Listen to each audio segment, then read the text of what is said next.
لمن أنعى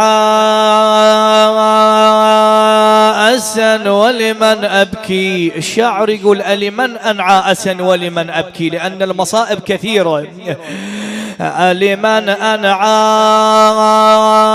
أسا ولمن أبكي، أبكي على الحسن المسموم مضطهدا. ليالي الحسن سلام الله عليه حينما دخل عليه الحسين صلوات الله وسلامه عليه وهو يقذف كبده المسموم بطشت، وقال له: من الذي صنع بك هذا الصنيع يا أخي يا نور عيني؟ يقولون أرباب السيرة والمقاتل بينما هو كذلك الحسين جالس مع أخيه الحسن، وإذا بالباب تطرق. الإمام يعلم من الطارق، فخر المخدرات العقيلة زينب سلام الله عليها. وإذا بإمامنا صاحب هذه الليلة الحسن المجتبى ينظر إلى أخيه الحسين، يقول له يا أخوي حسين شيل الطشت عني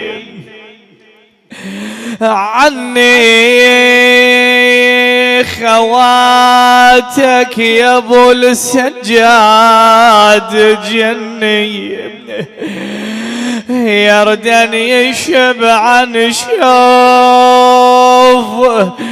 مني وينوحن علي ويودعني. حوت زينب يا ابو السجاد وطشتين طشت بيك كبد ابو محمد قرة العين، وكبد براسك يا نور العين.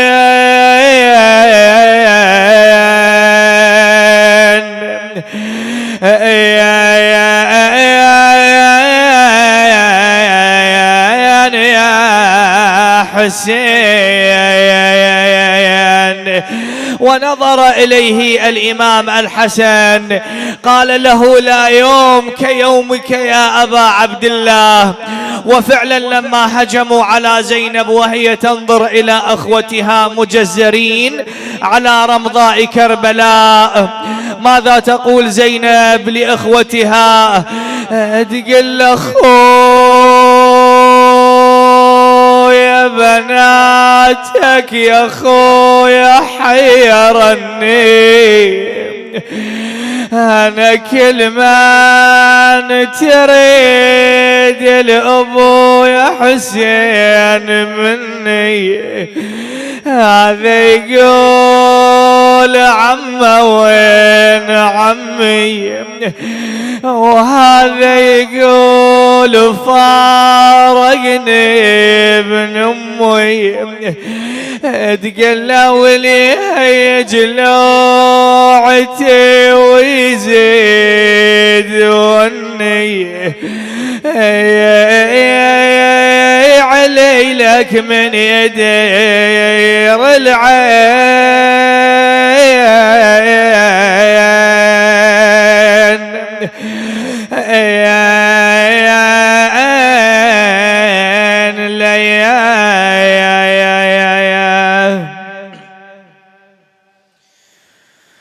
إنا لله وإنا إليه راجعون. وسيعلم الذين ظلموا آل محمد أي منقلب ينقلبون، والعاقبة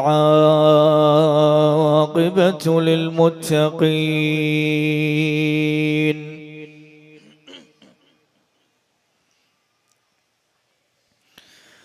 قال إمامنا الحسن المجتبى في وصية له لجناد بن أمية الأنصاري، قال: يا جناد استعد لسفرك وحصل زادك قبل حلول أجلك. يا جناد واعلم إنك تطلب الدنيا والموت يطلبك. يا جناد واعلم إن الدنيا في حلالها حساب وفي حرامها عقاب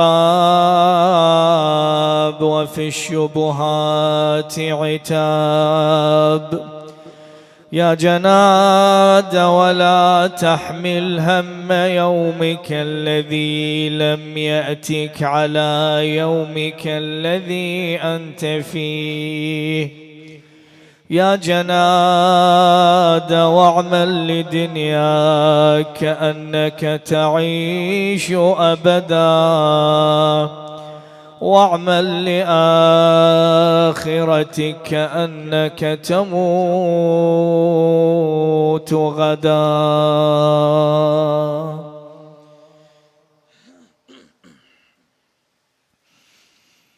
شفاء لمرضاكم وقضاء لحوائجكم وترحما لأمواتكم وقبولا لمجلسكم هذا وتعجيلا في فرج المولى صاحب الأمر والزمان لشمولنا بخفي ألطافه. ارفعوا أصواتكم بذكر الصلاة على محمد وآل محمد.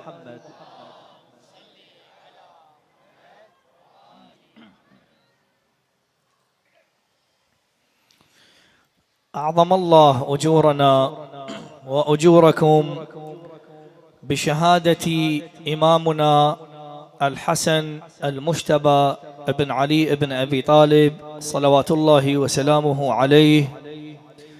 نسأل من الله تبارك وتعالى أن يفرج عنا وأن يرفع عنا هذا الوباء وأن يشافي مرضانا بحق صاحب هذه الليلة الإمام الحسن المجتبى سلام الله عليه، وبفضل الصلاة على محمد وآل محمد.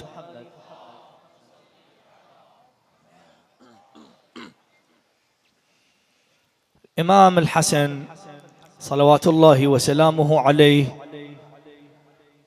من ألقابه الحسن المظلوم، ومن ألقابه هو كريم آل محمد صلوات الله وسلامه عليهم أجمعين، لأن الإمام قد ظلم في حياته، وكذلك الإمام قد ظلم بعد وفاته بعد شهادته سلام الله عليه. إمام سلام الله عليه ولد 15 من شهر رمضان، وترعرع مع أبيه علي بن أبي طالب صلوات الله وسلامه عليه، ومع أمه الصديقة الكبرى فاطمة الزهراء سلام الله عليها، وهو أول من مهد لثورة الحسين صلوات الله وسلامه عليه.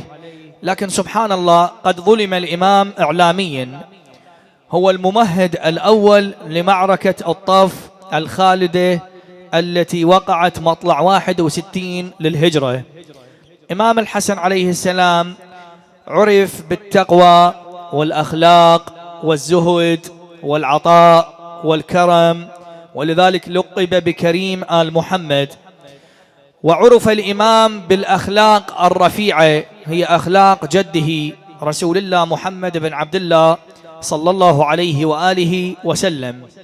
الإمام الحسن واحدة من أخلاقه التي جسدها لنا وجعلها درسا للأجيال جيلا بعد جيل، ينقلون أرباب السير والمقاتل أنه يوم من الأيام مر الإمام الحسن المجتبى صلوات الله وسلامه عليه مع أصحابه ونظروا إلى خنزير، يجل الله السامع، نظروا إلى خنزير أثناء طريقهم نظروا إلى خنزير. فواحد من أصحاب الإمام الحسن صلوات الله وسلامه عليه قال: ما أنتن رائحته، والآخر قال: ما أقبح شكله، وإلى آخره. كل واحد منهم تكلم بكلام عن الخنزير. حتى عندنا في الرسائل العملية ذكروا الفقهاء بأجمعهم رحم الله الماضين وأطال الله بأعمار الباقين، ذكروا بأن النجاسات 10، من ضمن النجاسات هو الخنزير والكلب يجل الله السامع، والدم والغائط والبول والميتة وإلى آخره. النجاسات اللي يحب يراجع الرسائل العملية موجودة. فإذن الإمام الحسن نظر إلى الخنزير وقال: ولكن ما أبيض أسنانه. عجيب، ما هذه الأخلاق الرفيعة؟ قال له: يا ابن رسول الله، هسه أنت حتى لو اتكلمت على الخنزير بكلام بذيء، كلام غير جيد، هو خنزير، لا تعتبر غيبة ولا تعتبر أنه نميمة ولا تعتبر ذنب ولا تعتبر فرد معصية، لكن أعطانا درسا أراد أن يربي الأمة، وهو ابن رسول الله صلى الله عليه وآله وسلم. قال لهم: نعم، ولكن لا أريد أن أعلم لساني على الكلام البذيء حتى مع الحيوانات. هذا اللسان ترى يتروض، يتعلم، هذا اللسان يتعلم. أنت اليوم تقول كذا من فلان وكذا من فلان وكذا من فلان، راح ياخذ هذا لسانك، راح ياخذ على الكلام البذيء، يتعلم، يتروض. ولذلك أتخطر النبي صلى الله عليه وآله وسلم في حديث له يقول: إن أكثر خطايا بن آدم من اللسان. يقول النبي صلى الله عليه وآله: أن أكثر خطايا بن آدم من اللسان، وللسان 10 آفات. ما أقدر أسلط الضوء عليهن لأن يأخذن وقته، وهذا مو بحثي. 10 آفات للسان، من ضمنها الغيبة والجدال بالباطل والنميمة وإلى آخره. فهذا اللسان هو سلاح ذو حدين. حتى زين العابدين في رسالة الحقوق جعل حق للسان واليد والأب والعبد وكل الحقوق، ذكرها الإمام زين العابدين في رسالة الحقوق. وهذا اللسان هو سلاح ذو حدين، بكلمة واحدة الإنسان يذهب إلى نار وبئس المهاد، بكلمة واحدة. وكذلك الإنسان بكلمة واحدة يذهب إلى جنات تجري من تحتها الأنهار. ولذلك النبي ماذا قال؟ الكلمة الطيبة صدقة، بكلمة واحدة. لذلك يوم من الأيام يسألون النبي صلى الله عليه وآله وسلم، قالوا له: يا رسول الله، ما هو الشيء الذي يدخل الناس الجنة؟ شنو الشيء اللي يدخل الناس الجنة؟ قال لهم: حسن الخلق والتقوى. حسن الخلق والتقوى. قالوا له: يا رسول الله، وما هو الشيء الذي يدخل الناس النار؟ قال هم الأجوفان. تعرف شنو الأجوفان؟ قال هم الأجوفان. وهذا الحديث ذكر عبد الله هاشم في كتابه الأخلاق والآداب الإسلامية. قال هم الأجوفان. قال له: وما الأجوفان؟ شنو الأجوفان؟ قال هم الفم والفرج. الفم والفرج، هذان الشيئان يدخل بهم الإنسان إلى نار جهنم. هسه لو تلاحظ تركيبة الإنسان، الله تعالى جعل الرأس بالأعلى، جعل اليد في هذا المكان، القدم في هذا المكان، ترى مو اعتباطا هذه الخلقة. بسم الله الرحمن الرحيم: والتين والزيتون وطور سنين وهذا البلد الأمين لقد خلقنا الإنسان في أحسن تقويم. الله خلقك بأحسن تقويم. لكن لو تركز وياي، الله تعالى وين خلى اللسان؟ خلى بين الشفتين، مو هاي شفتك وهاي شفتك واللسان بنصهن. تعرف جنابك الكريم ليش الله خلى اللسان بين الشفتين؟ تعرف؟ خلاه بالنص حتى تكضه، حتى تحلقك عليه وتكضه تحبسه جوه، ما تحكي على الناس. مو هذا كذا وهذا كذا وهذا كذا، تحط لك بساط بالباب وتحكي على الناس من الصبح الصلاة المغرب، وانه بتقشمر روحك، ما ادري تقشمرني، ما ادري، تقوم النتيجة المغرب تسوي هيك تقول اللهم لا يجعلها غيبة. لا، الغيبة تأكل الحسنات كما تأكل النار الحطب. فإذن إطلالة سريعة حتى أعود إلى وصية الإمام الحسن إلى جنادة ابن أمية الأنصاري. طبعا هذه الوصية التي قرأتها على أسماعكم في بداية البحث ذكرها علي محمد علي دخيل في كتابه أئمتنا. أنا دائما أركز على المصادر حتى لا أنه يكون الكلام عبالة واحد أنا سامع من زيد أنا سامع من فلان. يعني البارحة واحد من الجالسين جزاه الله خير الجزاء استشكل على فرد موضوع وأنا يحترمني ويعجبني اللي يستشكل. البارحة إذا تتذكرون أنا قلت الإمام أمير المؤمنين عليه السلام في ليلة أم البنين الليلة الماضية، قلت الإمام أمير المؤمنين عليه السلام تزوج بعد استشهاد الزهراء بأمامة، وكانت بوصية من الزهراء سلام الله عليها، قالت يا علي إذا أنا قضيت نحبي تزوج من بعدي بأمامة، واجعل لها يوما وليلة وللحسن والحسين يوما وليلة. في الليلة الماضية إذا تتذكرون أنا قلت وتزوج الإمام أمير المؤمنين